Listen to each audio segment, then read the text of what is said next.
tal? Bienvenidos a Psicología Forense en lo Cotidiano. Mi nombre es Perla Razo Martínez, soy perito en psicología y este podcast tiene la misión de compartir con ustedes temas cotidianos que pasan en el día a día, pero desde una perspectiva psicológica, jurídica y forense. Los invito a que nos escuchen todos los lunes en nuestras transmisiones por YouTube.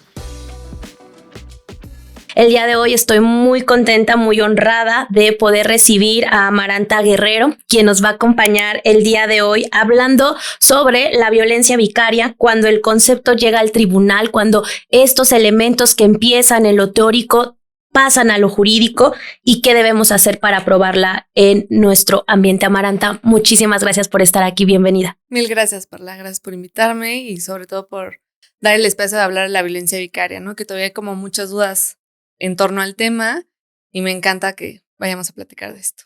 Muchísimas gracias, Amaranta. Y efectivamente, justo por eso era un tema prioritario en este espacio, porque hemos estado escuchando, que ya lo hablaremos, de muchos movimientos que están tratando de darle un giro distinto a la violencia vicaria, colocarla en otro lugar y más adelante lo hablaremos. Pero me gustaría, Amaranta, que te presentaras con nosotros, con las personas que nos van a estar escuchando y nos contaras un poco de ti, cómo llegas a este tema de la violencia vicaria. Yo soy Amaranta, yo tengo 33 años y desde que me casé, pues digamos que empezó como un poco a vivir la violencia, ¿no?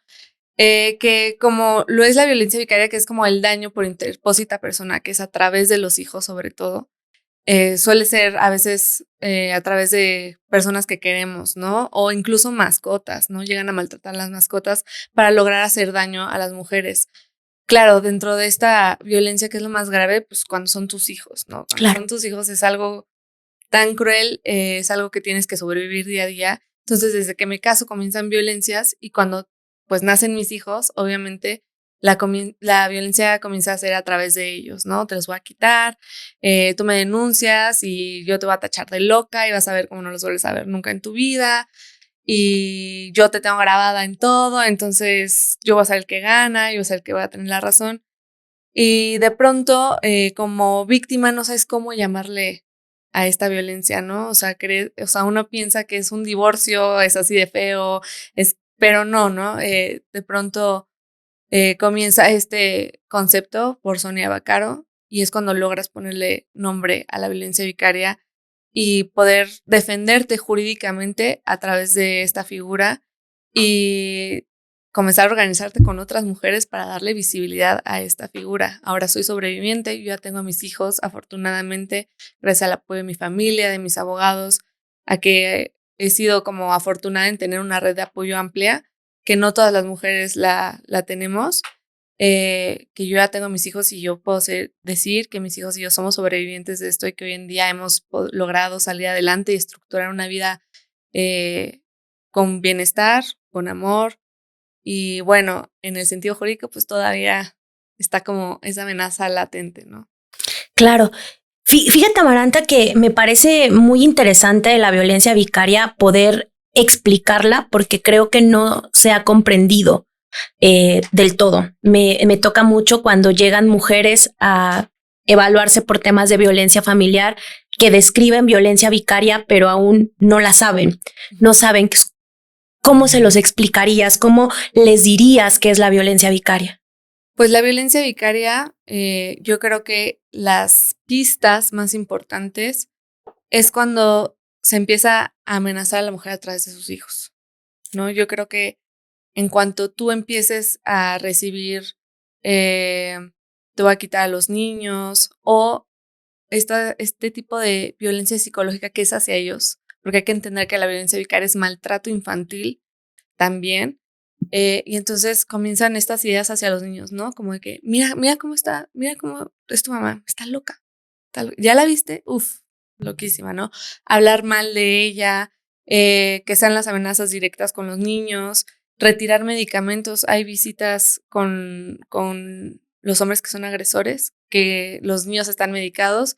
Y entonces durante las visitas deciden no darle el medicamento al niño. Entonces es como todo este estrés que hay, ¿no? Hacia la madre que no está maternando en libertad, ni en dignidad, ni en seguridad, porque tiene que estar con esta persona que amenaza constantemente con todo esto, ¿no? Entonces, yo creo que esas son las principales, digamos, red flags para tomar en cuenta y que sobre todo, si vamos a actuar para esto, hay que documentar absolutamente todo, ¿no? Sobre todo porque ahora la violencia ya es digital, ¿no? O sea, ya no, ni siquiera necesitas estar conviviendo con esa persona, o sea, es a través de mensajes, a través de notas de voz. Todo eso, documentarlo. Es importante ser objetiva en documentar nuestras violencias para que tengan un valor jurídico. Claro. Y qué importante y qué difícil documentar esta situación, porque al mismo tiempo que la estás atravesando, que estás viendo el sufrimiento de tus hijos, de tus hijas, que la estás viviendo directamente, además tener que generar evidencia para que te crean. Sí, esa es como la responsabilidad que siempre cae en las víctimas, ¿no? Como lo vemos en México, es un claro ejemplo. Si tú fuiste violado, si tú fuiste abusada, si tú fuiste cualquier cosa, si tú eres violencia vicaria, tú eres la responsable de documentar eso. ¿Por qué? Porque en el momento en que tú vas a denunciar, pues se te va a poner a ti en duda, ¿no? Ay, ahí viene otra mamá, ay, sí, que los hijos, ay, que no sé qué. E incluso muchas veces la violencia vicaria la quieren mandar directo a violencia familiar. O sea, no le quieren dar como ese nombre en específico porque es más fácil, ¿no? Es como ya la violencia familiar ya está como estructurada, ya la van a procesar de cierta manera, la van a investigar de cierta manera. Pero la violencia vicaria hay que tomar en cuenta lo que dice el niño, niña, o sea, cualquier infancia que tengan que hablar al respecto, lo que dice la mamá y pues claro, todas las evidencias que va a aportar, porque va a ser su responsabilidad y es fuertísimo, ¿no? En vez de que el Ministerio Público sea capaz de entender los contextos, que es una violencia que es continua, ¿no? No es así de un episodio que pasó el 13 de mayo. No, o sea, es una violencia continua que empieza desde que igual estás embarazada, desde que igual nace el niño, o sea, es una violencia que parece que va evolucionando, ¿no? Desde que empieza con una hasta que se traduce a los niños. ¿Qué nos dirías, Amaranta, qué es lo más difícil de probar en la violencia vicaria, jurídicamente? Pues que el daño es hacia ti y hacia los niños. O sea, creen que muchas veces cuando te presentas en un juzgado familiar, creen que cuando un padre es un agresor, creen que no pasa nada. Creen que, bueno, sí, la maltrata a usted, pero a los niños no. Y no están entendiendo que ese es un círculo de violencia que está afectando a todo el núcleo, que está afectando a los niños. No hay muchísima evidencia de cómo los niños, cuando son adultos, tienen estas repercusiones de haber vivido violencia durante su infancia, y no violencia directa, sino ver cómo golpeaban a su madre. O sea, el sufrimiento de un niño al ver cómo su madre está siendo golpeada tiene consecuencias que si no se atienden, que si no tenemos, porque aparte también hay que tener recursos para poder atender a tus hijos después de vivir todo esto, ¿no? Entonces yo creo que eso es lo más difícil de probar, que hay que ponerle un alto al agresor. Eso como que es lo más difícil, como que en el juzgado familiar, igual en el penal, todavía entienden más que el contacto con el agresor se debe de parar, ¿no? Uh-huh. Incluso hay estas medidas de protección, pero creo que lo más difícil de probar en el juzgado familiar es que un agresor no es un buen padre. O sea, porque creen que existe el derecho de los niños a convivir con ambos, mamá y papá. Entonces, de pronto, el juzgado familiar se agarra de ese derecho para otorgar visitas con alguien que es un agresor, ¿no? Con alguien que no van a tener una visita segura, que no sabes si le van a suspender medicamentos, que nadie te garantiza que no se los vaya a llevar durante esa visita, que nos pasa a muchas madres. Y el juzgado cree que entonces empieza a haber una intervención parental, ¿no? Donde la madre está impidiendo las visitas, cuando en realidad una como madre está pidiendo una garantía de que la violencia pare. Y no es a través de visitas donde puede pasar lo que sea, no hay una garantía de nada. A mí se me hace gravísimo, Amaranta, 3 cosas que refieres. La primera, que es una violencia tan continua que ni siquiera la separación la termina. Uh-huh. Uno pensaría, bueno, me separé, se acabó la violencia, pero sigue y sigue y sigue a través de los hijos, a través de este contacto que es obligado por los juzgados familiares, en donde adjudicando este tema de tiene derecho a ver a su padre, tiene derecho a ver a sus hijos, se gesta. 2, el tema de pues tengo que probar absolutamente todo, que existe una violencia, y esta confusión que se puede llegar a presentar con las famosas interferencias parentales, ¿no? ¿Por qué la mamá está impidiendo este contacto? ¿Por qué la mamá está checando esto que no suceda? ¿Por qué la mamá imposibilita? Y creo que eso ha generado malas decisiones en nuestros sistemas jurídicos. ¿Qué crees, Amaranta, en tu experiencia, en todo lo que sabes, que necesitamos hacer jurídicamente para entender de manera clara, efectiva, no solo a nivel abogados, a nivel ministerios públicos, sino también a nivel peritos? ¿Qué pasa cuando los propios peritos no sabemos cómo evaluar estos procesos? ¿Qué crees que nos hace falta? Creo que justo cuando estábamos haciendo la ley, ¿no? La ley de la violencia vicaria, justo ese era nuestro tema principal, porque, a ver, que exista una ley no significa que ya jarabe para la tos y ya todos nos curamos y entonces ya todos sabemos cómo funciona la violencia vicaria. Y creo que justo como peritos creo que hay que entender que la perspectiva de género no es opcional, ¿no? O sea que hay protocolos para los peritajes donde hay una perspectiva de género que, si bien entiendo que igual y por falta de capacitación no sepa nombrarla, pero, o sea, el protocolo de perspectiva de género pues es obligatorio, ¿no? Y ahí es donde se debe de entender que hay que proteger a la madre para poder proteger a los niños. O sea, esto de que protegemos a la mamá, pero aquí, o sea, medidas de protección para la madre, pero para los niños no. O sea, eso no convive, porque si tus hijos siguen en riesgo, ¿cómo vas a estar tú segura? Y como peritos creo que eso falta, o sea, tomarse en serio la perspectiva de género que, o sea, la Suprema Corte de Justicia lo ha dicho, o sea, no es opcional, no es a discreción de nadie, es obligatoria. Entonces, creo que a partir de tomarse en serio la perspectiva de género, muchas cosas cambiarían, ¿no? Sí, y lamentablemente, Amaranta, creo que no se ha logrado entender con claridad qué es la perspectiva de género y cómo trasladarla. Yo siempre he dicho, México es el país del papel. Le encantan las leyes, nos encantan firmar acuerdos internacionales, nos encantan firmar leyes, nos encanta, pero poco llevamos a la práctica, poco ejecutamos. Y efectivamente, tener una ley es lindo, está bien, pero cuando esa ley está ahí, en el limbo, llamémosle así, en el papel y no se ejecuta, pues difícilmente va a contribuir en algo. Platícanos de cómo fue este proceso de la ley, Amaranta. Pues fue un largo camino, muy, muy largo, pero fue gracias a la organización de muchas mujeres que pudimos nombrar esta violencia. O sea, me acuerdo que, digamos, puedo empezar como por mi experiencia personal, que yo estaba en este limbo de, es que no puedo ver a mis hijos, pero no puedo denunciar sustracción porque la custodia es de los dos, pero no puedo denunciar tampoco secuestro porque no es secuestro y el papá tiene derechos sobre ellos. Y de pronto veo un video de una mujer que convoca a una marcha en la que está diciendo exactamente lo que le pasó a mí, ¿no? O sea, y esto se llama violencia vicaria. Entonces, para mí, primero, nombrarla fue así como, o sea, no estoy alucinando, verdaderamente lo que me está pasando es algo real, eso es algo con nombre y es algo que a partir de eso yo ya pude como estructurarme para poderme defender.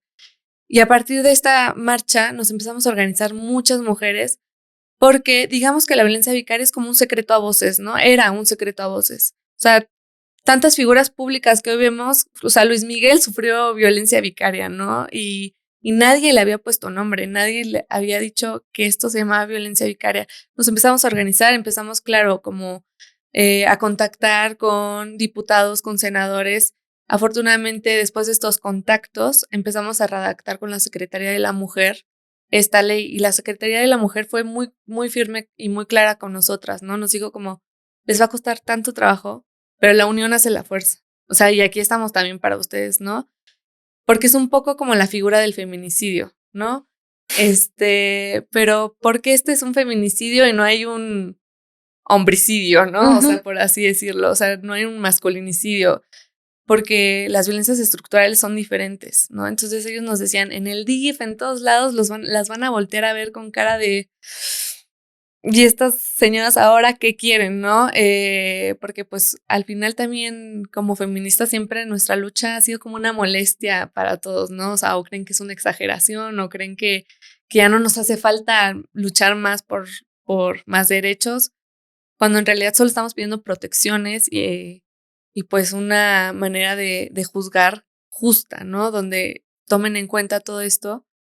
Y cuando la Secretaría de la Mujer nos ayuda a terminar de redactar la ley, se lleva a la Cámara de Diputados, ¿no? A revisión, empiezan todos los foros y claro, empiezan todos estos foros, empiezan todos los hombres a saltar, no, pero es que también cuando los hombres no les dejan ver a sus hijos. Y claro que se valida a todos los hombres que han llegado a sufrir esto, ¿no? Lo han llegado a padecer, se valida. Y afortunadamente, como lo dijo la Suprema Corte de Justicia, aquí no hay una discriminación hacia el hombre porque hay figuras que lo protegen. Está la violencia familiar y está todo esto. Y en realidad la violencia vicaria es una deuda a toda esta violencia estructural que hemos vivido como mujeres, que antes cuando nos divorciábamos pues nos quedábamos en la calle, ¿no? O sea, te quitaban a los hijos y pues a ver cómo le hacías porque no tenías ni con qué pagar, ni con qué. Y hoy en día pues bueno, ya somos capaces de poderla nombrar y de podernos separar si queremos, ¿no? Muchas veces no todas tenemos ese lujo, pero bueno, a pesar de no tenerlo, al menos poderlo nombrar y poder saber cómo esto es lo que me está pasando y poder tener acceso a algún tipo de justicia, ¿no? Me parece muy importante, Amaranta, esta manera de verlo como una deuda histórica hacia las mujeres. Hace mucho tiempo, antes incluso de que esto se nombrara, yo todavía no terminaba de estudiar psicología y teníamos una materia que eran prácticas en centros geriátricos. Uh-huh. Me acuerdo mucho una señora con la que yo compartí espacio que decía, en ese momento tenía 65 años y decía que ella jamás se había divorciado porque su esposo era un militar y que siempre le dijo que él tenía la manera de quitarle a sus hijos y que por eso jamás se divorció. Lo único que lo separó fue cuando él murió. Wow. Y entonces ahora que tenemos esto, que existe, decimos, claro, es que siempre ha existido esta necesidad de los varones, y no quiero con esto decir que no hay violencia hacia ellos, por supuesto, de muchas formas, pero la realidad es que la comparación no está. La violencia que se sufre hacia nosotras como mujeres en todas las calidades es superior y es generada por un mismo sistema. Exacto, porque tú te separas por vivir violencia y acudes a las instituciones para denunciarla, para protegerte, y te das cuenta que en realidad esa institución te va a regresar la ola de violencia igual de fuerte, ¿no? Sí. Incluso teniendo juezas mujeres, es brutal el machismo, con cómo se deciden, cómo descartan las violencias, cómo o sea, casi que en el juzgado te dejan en visto, ¿no? O sea, dese por visto, cuando tú estás estructurando, intentando demostrar patrones de violencia, ¿no? O sea, esto está sucediendo en las visitas, esto está continuando y descartan completamente el asunto a pesar de que ya está en el Código Civil la violencia vicaria, ¿no? Y que ya hay un proceso que se debe tomar en cuenta. Pues sí, la ley no es un jarabe, ¿no? O sea, hay que seguir insistiendo como mujeres e informarnos, porque creo que al final, aunque tengamos acceso a abogados, siempre tenemos que saber cómo se litiga, ¿no? Afortunadamente ya tenemos la inteligencia artificial, o sea, de verdad ha sido una herramienta para muchas mujeres que de pronto se quedan sin abogados y hay que contestar un escrito. Hemos podido defendernos un poco porque pues vas entendiendo qué significa tengo que contestar hasta cierta fecha, tengo que ampararme, lo mando a tal sala, lo mando, porque a veces ni en el abogado puedes confiar. O sea, a veces te cobran un anticipo y de pronto te das cuenta que no está trabajado o no están utilizando ni siquiera la perspectiva de género o simplemente eres como eres un número de expediente más que nosotras como mujeres tenemos que otra vez lo que hablábamos, recae en nosotras estar bien defendidas en ese aspecto. Qué lamentable. Sí, muy, muy, muy, muy. O sea, creemos que estamos en el siglo XXI, que ya hay mucha educación y de hecho lo vemos, ¿no? O sea, vemos el retroceso que hay en el mundo digital hacia las mujeres, ¿no? O sea, estamos viendo a hombres hablar y mujeres públicamente de cómo se nos debería de quitar el voto, que lo confiemos a nuestros esposos. O sea, después de que estamos hablando de estas violencias, ¿cómo vamos a confiarle a alguien, entregarle nuestro voto? O sea, nuestros derechos siempre son discutibles, siempre son debatibles, siempre se pueden cuestionar y se pueden cuestionar nuestras violencias, ¿no? O sea, muchas veces pasa esto de que un hombre denuncia a una mujer y se lleva a cabo un proceso bastante como estructurado, pero cuando tú denuncias como mujer, a pesar de tener toda esta evidencia histórica, pero tú qué hiciste, pero cómo lo hiciste, pero por qué te tardaste tanto, pero no pareces víctima, ¿no? Hay audiencias en las que los jueces se voltean con las víctimas y le dicen, pero usted está bien, señora. Usted está bien, ¿por qué? Porque eres capaz de pagar abogados, porque eres capaz de salir adelante y a pesar de todo eso, todavía pues está mal, ¿no? Está mal ante un juez que no estés cortándote las venas, que no estés saliendo adelante con tu vida, eso sí es de víctimas, pero estar bien, bien, ¿no? Porque hay que sobrevivir, está mal.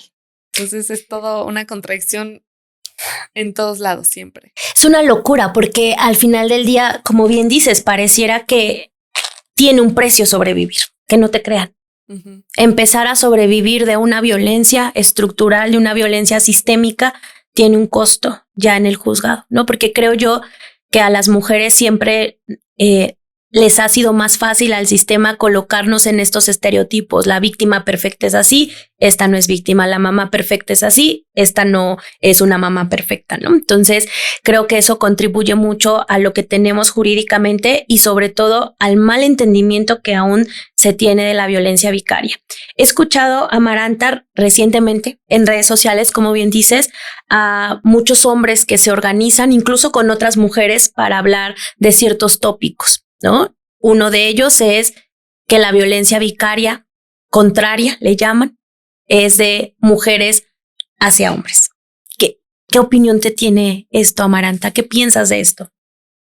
Pues, como dije hace rato, o sea, claro que hay que validar cuando un hombre está viviendo violencia, pero que afortunadamente ellos ya tienen figuras que los protegen y los han protegido siempre, siempre. Hablar de violencia vicaria con perspectiva de género, retomo, es una deuda histórica hacia nosotras, a que no nos hemos podido divorciar por miedo a que nos quiten a nuestros hijos, por miedo a que les hagan algo a ellos, ¿no? O sea, podemos meternos a Google cuántos infanticidios ha habido porque el papá no soporta que la mamá se quiso divorciar, ¿no? Sí.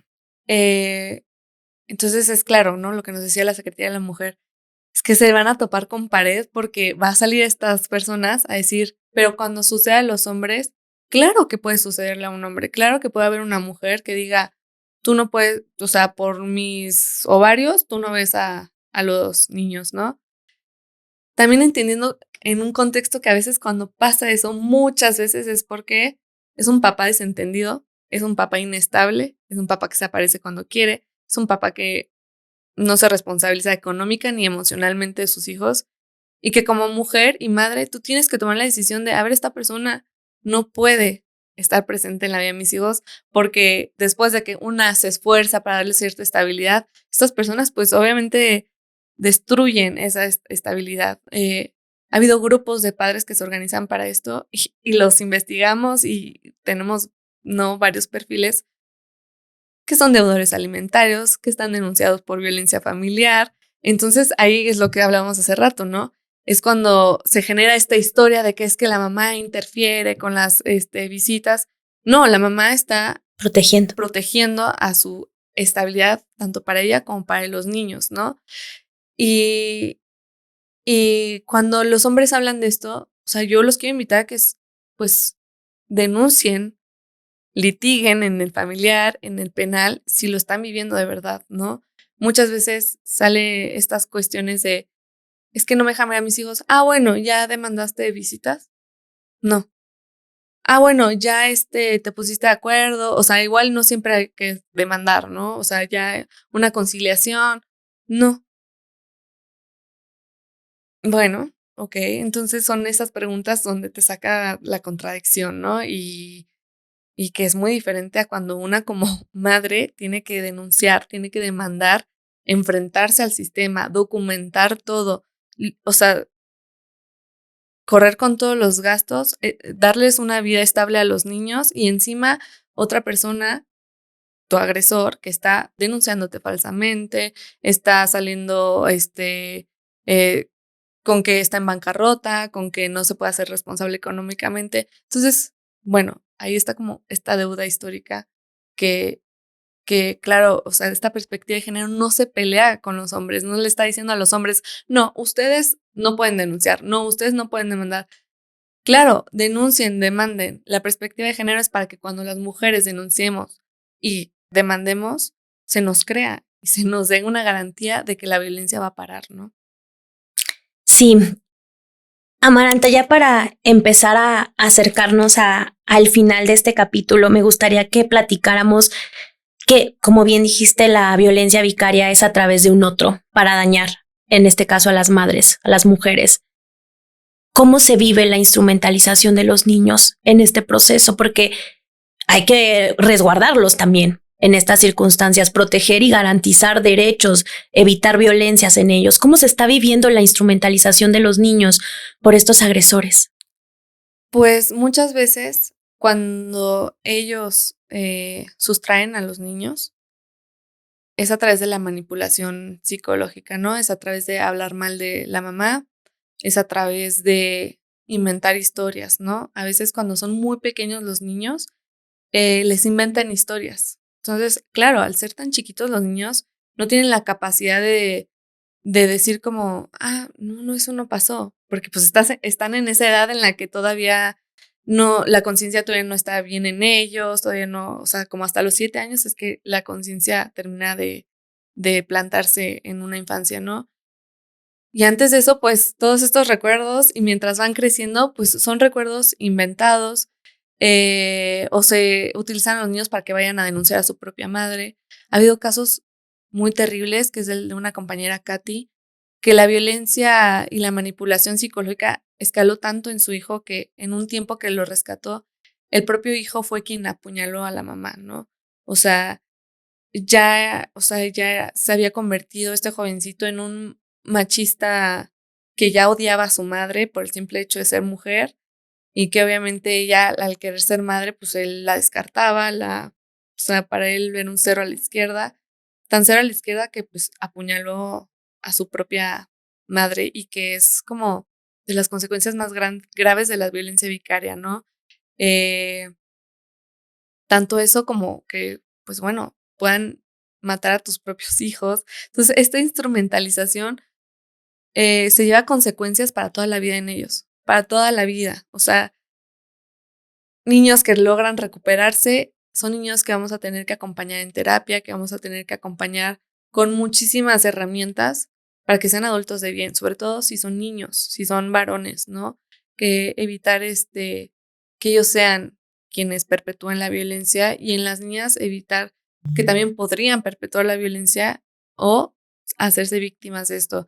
A veces creemos que porque son niños no van a entender lo que están viviendo, ¿no? O sea, que hay veces esta plática de, no, pero no les digas que están viviendo violencia. No, claro, tienes que nombrar con las infancias lo que están viviendo para que ellos puedan digerir y procesar y superar estos episodios, ¿no?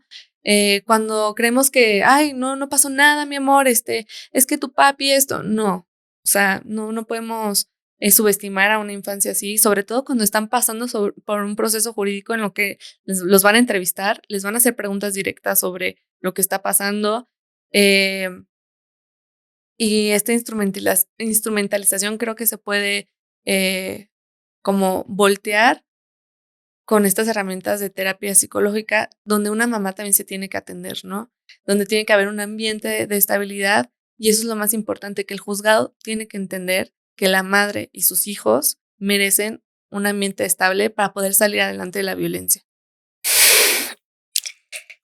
Me quedo en shock, Amaranta, porque creo que, insisto, el mal entendimiento que se tiene de la violencia vicaria, esta deuda histórica. Recordaba este caso que les comentaba, ¿no? Esta mujer no me divorcié por miedo a que me quitara a mis hijos, porque era un hombre de poder, ¿no? En ese momento. Y esto que vemos constantemente con los niños todo el tiempo, la instrumentalización que se tiene de ellos como si fueran el botín de guerra, ¿no? Como si este divorcio, lo que se ganara fueran los hijos, ¿no? Y ni siquiera como botín, o sea, son como carne de cañón, porque a veces se quedan a los niños y ni los atienden, se los dejan a la niñera, la abuela es quien los cría, o sea, hay una negligencia fuerte, ¿no? De cuidados. Muchos niños que son rescatados regresan con abscesos de pus, de caries, bajos de peso, con adicciones, o sea, ni siquiera es como que fueran un botín, ¿no? Así como que si fuera un botín. Me lo gané. Te lo ganas y lo cuidas y le inviertes y no, o sea, lo que hablábamos, la violencia vicaria es maltrato infantil también. O sea, es un maltrato que va a tener consecuencias para toda la vida. Bien, Amaranta, nos comentabas al inicio de tu participación que no solo puede ser la violencia vicaria a través de los hijos. Hablemos un poquito para que también mujeres que estén atravesando esto no se queden solo con la idea de los hijos, ¿no? ¿Cómo se da la violencia vicaria en estas parejas cuando no hay hijos? Pues bueno, se empiezan a usar los elementos de más valor sentimental para la mujer, ¿no? Puede ser una mascota. Hay parejas que asesinan de maneras súper crueles a las mascotas. Me acuerdo que había una discusión de pronto en foros como de, ay, dejen de hablar de las mascotas, como que, o sea, no importa, ¿no? Igual y sí, en el aspecto de un hijo y una mascota no va a ser lo mismo, pero es una vida. Y alguien que sea capaz de torturar o asesinar a una vida, un perrito, un gatito, digamos que es lo más común que tenemos en casa, claro que eso es un agresor y es una bandera gigante de que a ti es capaz de hacerte cualquier otra cosa. Y si tuvieras un hijo, igualmente, ¿no? También se ve a través de, por ejemplo, familiares muy cercanos que están enfermos y entonces hay que cuidarlos. Entonces, ¿qué es lo que pasa? Que pues los maltratan o pasa lo mismo, ¿no? De no darles las medicinas o hacerse como los oxisos, ¿no? Como de, es que sí te voy a ayudar a cuidar, pero pues no sé cómo. O toda esta situación donde te ves como condicionada a que si no haces ciertas cosas van a vengarse, van a desquitarse con quien tú más quieres, ¿no? Y puede ser con infinidad de cosas. Eso es lo más triste, que hablaba con un abogado y él me comentaba como, es que ahora todo es violencia vicaria. Y yo, pues si está siendo violento el señor, pues claro que va a ser violencia vicaria. Si no está siendo violento, no tiene por qué preocuparse, ¿no? También esta discusión de, es que ahora la Suprema Corte de Justicia es misándrica porque permite que todas estas leyes sean constitucionales. ¿Cómo misándrica? O sea, si tú nunca le has pegado a una mujer, si tú no golpearías a tus hijos, si tú no te meterías en una pelea gigantesca jurídica con tal de quitárselos ni inventarías, entonces no te preocupes, porque te preocuparías que haya leyes que protegen a mujeres de esas violencias si tú no las haces. No las haces, ¿no? O sea, quien no la debe, no la teme y punto. Entonces, creo que eso de todo es violencia vicaria, pues mejor no violentes de ninguna manera y no tienes por qué preocuparte, ¿no? Es que creo que son comportamientos tan normalizados en las separaciones, tan normalizados este chantaje con los hijos, este maltrato con los hijos, con las mascotas. Tuvimos hace ya bastante tiempo un caso así en donde una chica denunciando violencia familiar exclusivamente nos contaba eso, que cada vez que se peleaba o cada vez que quería salir, el chico agarraba a su perrito, se lo llevaba y lo escondía días. Y él le decía, no le estoy dando de comer, no le estoy dando agua. La chica aterrorizada, porque aparte era una mascota de apoyo emocional para ella, entonces aterrorizada. Yo creo que no es que se trate de colocar a las mascotas en el mismo lugar de los hijos. Yo creo que lo que se tiene que entender es el fin. El fin es darle daño a esta mujer. El fin es maltratarla y seguir teniendo control sobre ella en función de lo que sea, de los hijos, de una mascota, de una mamá enferma, de un abuelito enfermo, de cualquier circunstancia que le permita a este hombre seguir manteniendo control y poder absoluto sobre ella y sobre sus decisiones, porque nos decía una mujer hace mucho tiempo que también sobrevivió a este tema de la violencia vicaria y decía, todo mundo le dice a las víctimas, sepárate y ya. Se acabó el problema. ¿No quieres que maltrate? Sepárate. Y decía cuántos casos de mujeres que fueron víctimas de feminicidio ya estaban separadas. Cuántas mujeres luchan por recuperar a sus hijos ya separadas. Cuántas mujeres están en los juzgados familiares ya con sentencias de divorcio. La separación no es la solución a este fin de la violencia y creo que es verdad, que es muy cierto. Sí, porque rescato lo que dices, la violencia vicaria, la finalidad es mantener el control sobre esa mujer. Esa es la finalidad de la violencia vicaria y eso es lo más fuerte y lo que no se está entendiendo ni en juzgados ni en el Ministerio Público. Porque bien tú dices, ¿cuántos feminicidios ha habido y ya están separadas? ¿Y cuántos feminicidios ha habido ya separadas y con denuncias de por medio y con medidas de protección de por medio? Que como tú dices, eso es papel. ¿De qué me sirve? ¿Qué estamos haciendo con la contraparte? ¿Qué estamos haciendo para atender a los hombres violentos?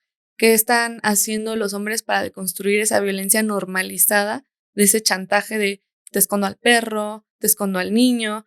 Porque evidentemente antes de que a mí me quitaran a los hijos, él ya se había llevado una vez a mi bebé de 4 meses de lactancia exclusiva, se desapareció un fin de semana y aparte le empezó a dar una leche en polvo que quién sabe cuál era. Entonces, imagínate también, no, o sea, yo con el otro bebé de 1 año y cacho, buscando al otro y sobre todo algo que nos pasa mucho como víctimas, la vergüenza que yo no le quería decir a nadie que me estaba pasando. Claro. O sea, porque yo decía, ¿cómo le voy a decir a la gente que estoy viviendo esto y que necesito ayuda? Ese es también un paso muy, muy grande porque la finalidad es que te van a seguir controlando y subrayo eso. Muchas veces me preguntan, ¿pero por qué hace eso? O sea, no, a veces cuando cuento mi historia, yo la cuento mucho en lo público porque al final se acercan muchas mujeres a decirme, oye, creo porque es difícil aceptarlo, ¿no? Creo que me está pasando algo así. Entonces, para mí, dar ese apoyo es fundamental. A mí me gusta hacerlo y regresaba al punto de que sucede poco a poco, ¿no? Primero fue con mi bebé, hasta que de pronto ya no viste a tus hijos, se desaparecieron, ¿para dónde fueron? Y tener estas instancias que te dicen, pero es el papá, no pasa nada. A mí me acuerdo que en el Ministerio Público me preguntaron, ¿pero por qué lo quiere denunciar? Es su papá. Y yo hace 6 meses que no sé nada de mis hijos. Nada, no sé dónde viven, no sé si van al colegio, no sé si comen, no sé si viven con el papá, no sé si la abuela los ayuda, no sé absolutamente nada. Porque también hay que entender en la violencia vicaria que se convierte en una estructura de toda la familia paterna, solapando, apoyando esta violencia, protegiendo al agresor, ¿no?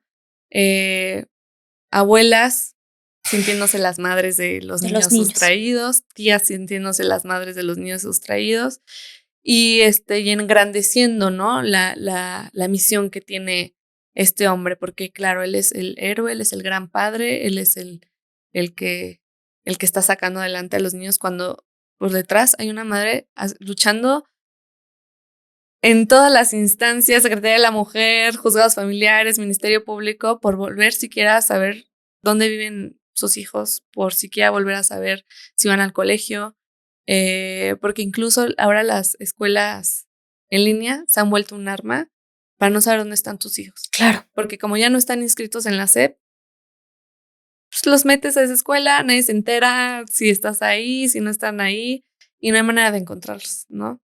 Entonces, hay que entender que la violencia vicaria va a ser para controlarte, y para mantenerte reprimida y violentada y exhausta económica y emocionalmente. Amaranta, quiero agradecerte infinitamente por estar aquí en este espacio, por enseñarnos y platicarnos no solo desde tu experiencia, sino de tu activismo y de cómo podemos, las mujeres que estamos en este espacio, que están escuchando, saber identificar, conocer y sobre todo saber cómo actuar y a dónde llegar. Te agradezco muchísimo y me encantaría que les pudieras decir a todos, a todas, a todos los que nos escuchan, ¿cuál sería tu reflexión de todo esto? Mi reflexión durante estos años ha sido que aunque no debería de ser, que cuando una sea la que demanda y denuncia, no convierta todo esto que estamos padeciendo emocionalmente, no lo vierta en su expediente. Que todo lo que padece emocionalmente y lo convierta en algo objetivo para traducirlo en un lenguaje jurídico que le va a garantizar ser protegida, que le va a garantizar muchas cosas. Esa ha sido mi reflexión, que a pesar de que tengamos como toda esta carga emocional que es desesperante, ¿no? De enfrentarte a denuncias, de no saber dónde están tus hijos, que todo eso se convierta en un expediente, que todo sea redactado de manera que puedas argumentar bajo artículos, bajo patrones, donde tú estés demostrando patrones de conducta, donde tú estés, y siempre, desafortunadamente, tú como víctima siempre tienes que estar tranquila, ecuánime, ante la cara de las instituciones, que esa sea tu cara. En tu casa, desmorónate, en tu casa llora, en tu casa agarra fuerzas, con tus amigas. Mi reflexión también ha sido, necesitas encontrar mujeres que te vayan a apoyar. Necesitas casi que ir con tu amiga y decirle, estoy pasando esto y necesito que estés, conmigo. Expresarlo, literalmente con tu red de apoyo. Estoy pasando por esto y necesito que me ayuden. Nos salva mucho las mujeres que están a nuestro alrededor. Es impresionante cómo somos solidarias y cómo somos incondicionales. Esa ha sido mi reflexión.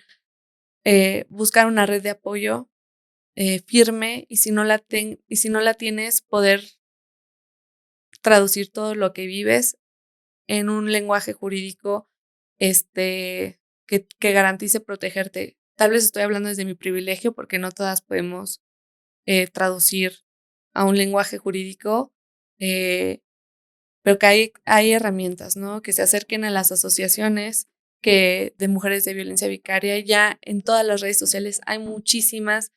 ChatGPT de verdad nos ayuda como a hacer escritos.